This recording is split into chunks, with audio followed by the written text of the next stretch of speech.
So Taylor Swift has officially endorsed Kamala Harris. And while I wish we had a much more left-leaning candidate like Claudia de la Cruz, and while a lot of the policy proposals that I care about as a leftist are not being addressed by the Democrats, between the two choices, I'm obviously going to be voting for Kamala Harris. I think it's so important for celebrities, people with power, billionaires, anyone who has a lot of influence to educate people on how to vote and give them access to resources. Taylor Swift has the command of a huge audience, and the fact that she has publicly endorsed Kamala and also linked to voter registration and emphasized how important that is. I think millions of people, because of her, are going to probably get registered to vote and probably vote for the Democrats in this election, which I think is huge. A lot of people, myself included, have been critical of Taylor in the past few years for not speaking up on certain issues and not talking about Gaza, which I think we should still be critical of. But I'm really grateful that people have been putting pressure on one of the most powerful pop stars in the universe to use some of her power for good. And I think that she probably would have not made this decision had people not been so vocal with their platforms asking her to please speak up.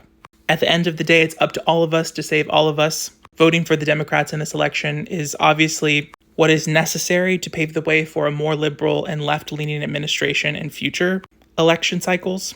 I wish that Cornel West or Marianne Williamson or Claudia de la Cruz was winning by a landslide at this time, but we have the two options in this upcoming cycle. It's between Donald Trump and it's between Kamala Harris. And I hope that we will all vote for Kamala Harris and then continue advocating, working with community groups, and continue working to support candidates who are more left-leaning, who have a stronger opposition to the horrors that are happening in Gaza, and want us to demilitarize and stop being violent instead of encouraging violence.